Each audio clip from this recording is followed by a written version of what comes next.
প্রশ্ন হলো, চাঁদের গ্রহণ কাটলেও এই পোড়া বাংলায় নিয়োগে দুর্নীতির গ্রহণ কাটবে কি? দুর্নীতির কারণে 2016 সালের পুরো প্যানেল বাতিল হওয়ায় চাকরি হারায় প্রায় 26,000 শিক্ষক। এরপর সুপ্রিম নির্দেশ অনুযায়ী আজ হলো দীর্ঘ প্রায় 9 বছর পর রাজ্যের নবম এবং দশম শ্রেণীর শিক্ষক নিয়োগের পরীক্ষা। রাজ্যে মোট 636টি কেন্দ্রে মোট পরীক্ষার্থীর সংখ্যা ছিল 3,19,919 জন। দাগ ও দাগি মুক্ত পরীক্ষা সংগঠিত করাই ছিল এসএসসির কাছে বড় চ্যালেঞ্জ। প্রাথমিকভাবে সেই চ্যালেঞ্জে উত্তীর্ণ হয়েছে এসএসসি, কারণ পরীক্ষার সময় এদিন কোনো বড় ঘটনা ঘটেনি।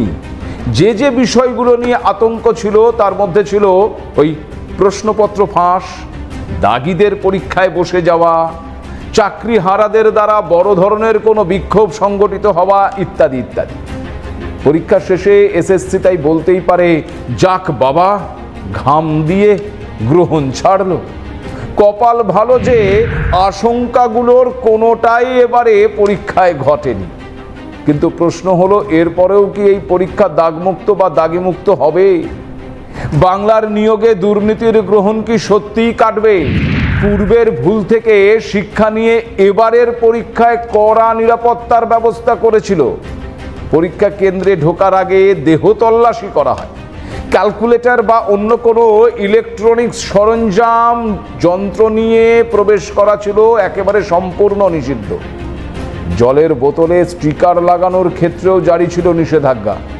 ভেন্যু ইনচার্জের কাছে মোবাইল রেখেই প্রবেশ করতে হয়েছে পরীক্ষার্থীদের। আর প্রতিটি পরীক্ষা কেন্দ্রে ছিল সিসিটিভির ব্যবস্থা। পরীক্ষা সম্পন্ন না হওয়া পর্যন্ত কেউ বাইরে বেরোতে পারেনি। ওএমআর কারচুপি ঠেকাতে এবার ওএমআর নিয়ে বাড়তি সতর্কতা জারি করেছিল কমিশন।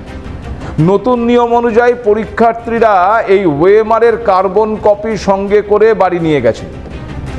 ফলে একটা স্বচ্ছতার আশা করা যাচ্ছে।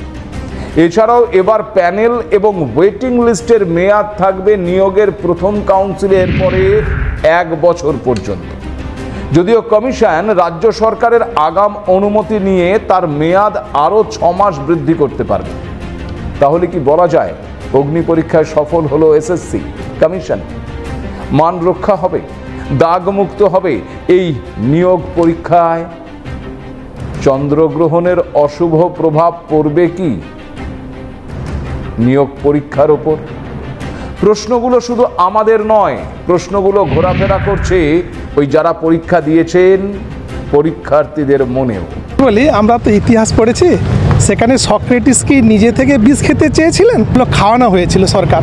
একই রকমভাবে সক্রেটিসের মতো আমাদের পশ্চিমবঙ্গে 2016-তে নিযুক্ত প্রায় 15,000 বৈধ শিক্ষককে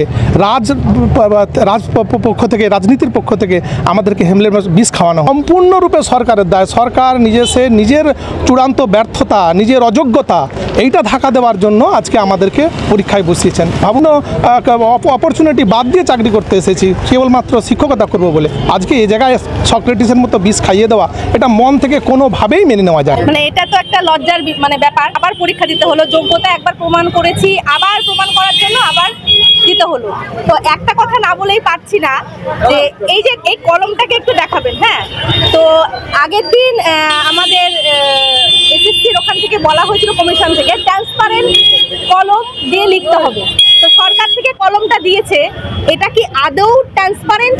ওরা জানেই না যে ট্রান্সপারেন্ট মানেটা, ওদের মধ্যে তো কোনো ট্রান্সপারেন্সি নেই, তার জন্য এই কলমটা দিয়েছে। তো এটা আমার কাছে একটা হাস্যকর ব্যাপার বলে মনে হয়েছে। না, যাই হোক, যদি স্বচ্ছতার সাথে আবার যেন এই নিয়োগটা করে। পুরুলিয়া থেকে এসেছি, মেন টাউন থেকে। এবার পরীক্ষায় স্বচ্ছতা থাকবে, দেখা যাক, আশা করছি। ক্যান্ডিডেট আপনি? হ্যাঁ, বিশ্বাস আছে বলেই পরীক্ষা দিতে এসেছি, সবাই প্রিপারেশন করেছি, দেখা যাক কতটা কি হচ্ছে। স্বচ্ছভাবে হলে আশাবাদী, পরিষ্কারভাবে হয়, দুর্নীতি না হয়, অবশ্যই আশাবাদী। আইনে কি পরামর্শ দেবে না দেবে এই বিষয়টা